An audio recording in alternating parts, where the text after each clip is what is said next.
বিএনপিকে এত সহজে তুড়ি মেরে উড়িয়ে দেওয়া যাবে। বিএনপি প্রমাণ করেছে প্রতিবার, তার মা যেমন মাথা নত করেননি, তিনিও তেমনি মাথা নত করেন। সেইখানেই তারেক রহমান সাহেব নিঃসন্দেহে আমাদের হোপ, আমাদের ভবিষ্যৎ এবং আমাদের ভবিষ্যৎ কাণ্ডারি। ধন্যবাদ। বিএনপিকে উড়িয়ে দেওয়ার জন্য এবং সবচেয়ে মারাত্মক যেটা, ফর দ্য ফার্স্ট টাইম এবার আমাদের নেতা তারেক সাহেবের উপরে আক্রমণ হয়েছে।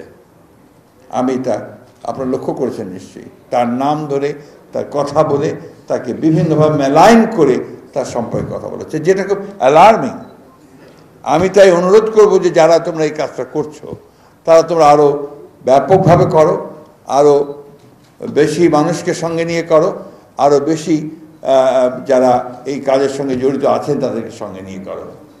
আমাদের একটা খুব বড় দুর্বলতা আছে বিএনপির, এটা আমাকে অনেকে স্বীকার করবেন কিন্তু জানি না, আমরা পড়তে চাই না।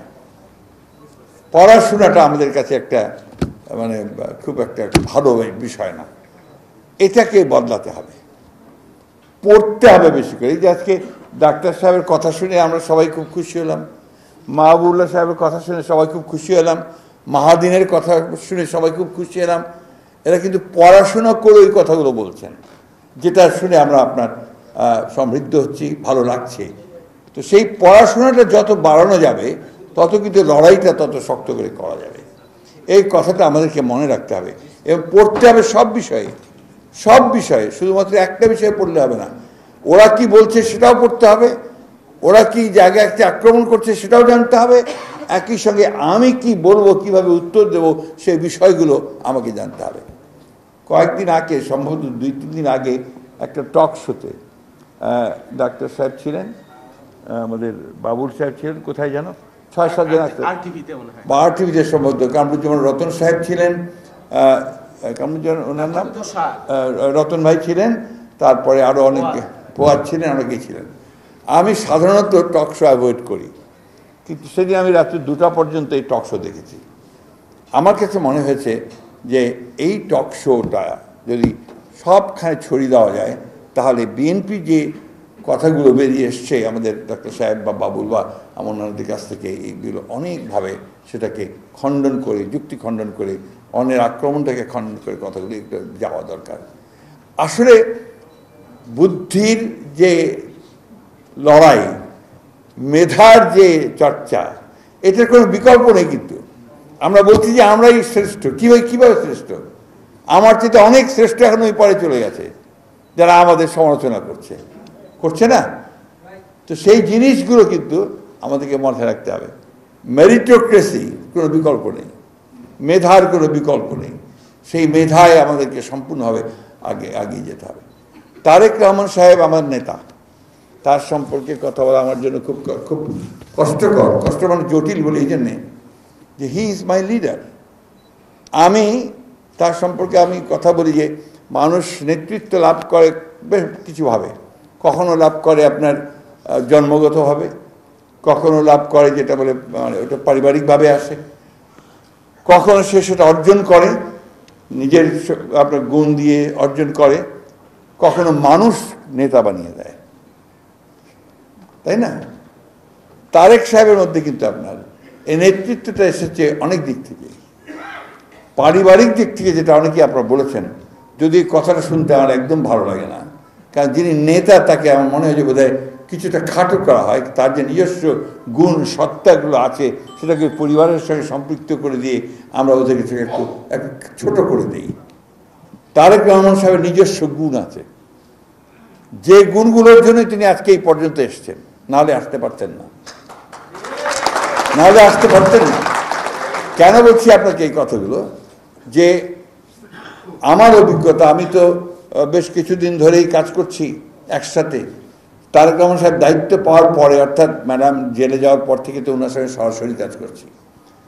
আমি দেখেছি যে অসাধারণ একটা সাংগঠনিক দক্ষতা তার আছে, এটা খুব কম রাজনীতিবিদের মধ্যে আছে।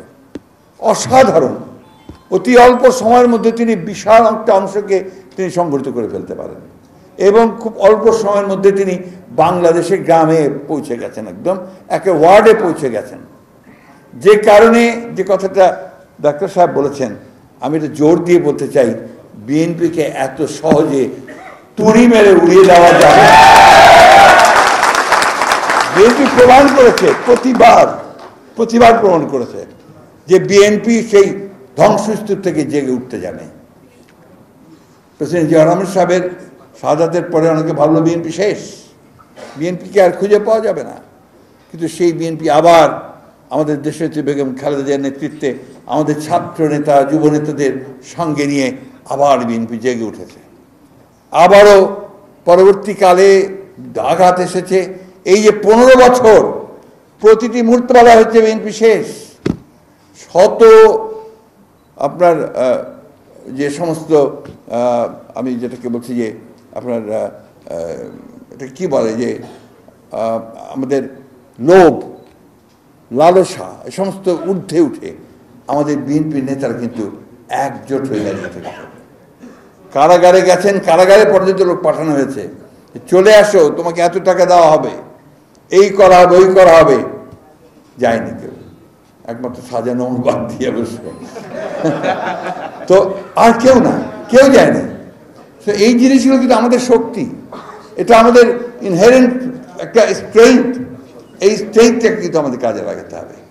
আর আমি মনে করি যে বিএনপির যে বিশাল একটা যুব সমাজ আছে, ছাত্ররাও এখন উঠছে, এইটাকে একটু ইনডক্ট্রিনেট করেন, তাদেরকে বিএনপির রাজনীতিটা মাথার মধ্যে ঢুকানোর চেষ্টা করতে হবে।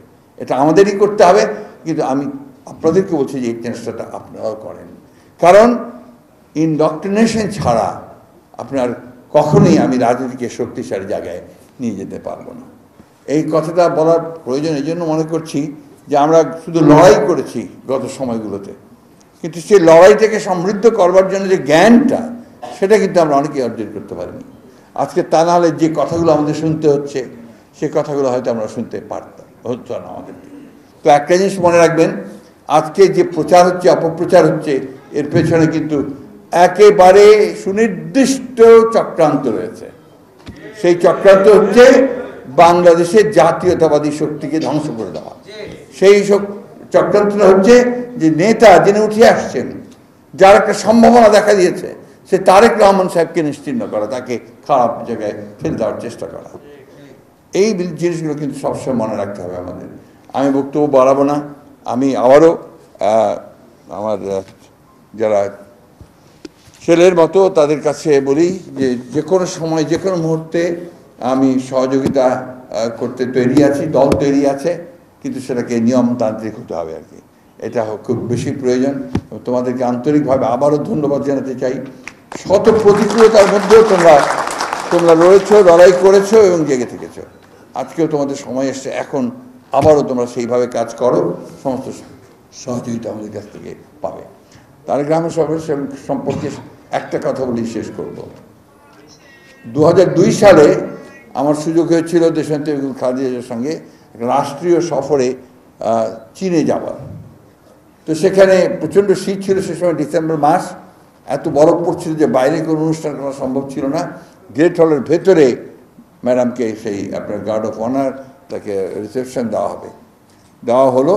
দেওয়ার পরে যখন ম্যাডাম প্রধানমন্ত্রীকে নিয়ে, চীনা প্রধানমন্ত্রীকে নিয়ে তার সঙ্গে যারা সফরে এসেছিলেন, গিয়েছিলাম আমরা, পরিচয় করে দিচ্ছেন। এই পরিচয় করতে করতে শরীফ সাহেব ছিলেন কি আমার মনে নেই, আমার পাশে ছিলেন আমানুল্লাহ আমান, তার পাশেই আমাদের নেতা তারেক রহমান সাহেব ছিলেন। তো তারেক রহমান সাহেবের সামনে গিয়ে যখন উনি বললেন যে মাই সান, তো প্রধানমন্ত্রী তার সঙ্গে হাতটা ধরে শক্ত করে ঝাঁকি দিয়ে বললেন, carry the flag of your father and mother. এই ফ্ল্যাগটাকে তারেক সাহেব ক্যারি করছেন দেখেই আজকে কিন্তু তারেক সাহেব। এই কথাটা আমাদেরকে সবসময় মনে রাখতে হবে। নির্যাতন সহ্য করেছেন, শারীরিক নির্যাতন সহ্য করেছেন, এবং নির্বাসিত হয়ে থেকেছেন, একা থেকেছেন। এই যে একটা চরম একটা পরিবার থেকে বিচ্ছিন্ন হওয়া, সব কিছু মিলিয়ে তারপরে কিন্তু তারেক রহমান সাহেব মাথা নত করেননি, তার মায়ের মতোই। তার মা যেমন মাথা নত করেননি, তিনিও তেমনি মাথা নত করেন। সেইখানেই তারেক রহমান সাহেব নিঃসন্দেহে আমাদের হোপ, আমাদের ভবিষ্যৎ এবং আমাদের ভবিষ্যৎ কাণ্ডারি। ধন্যবাদ।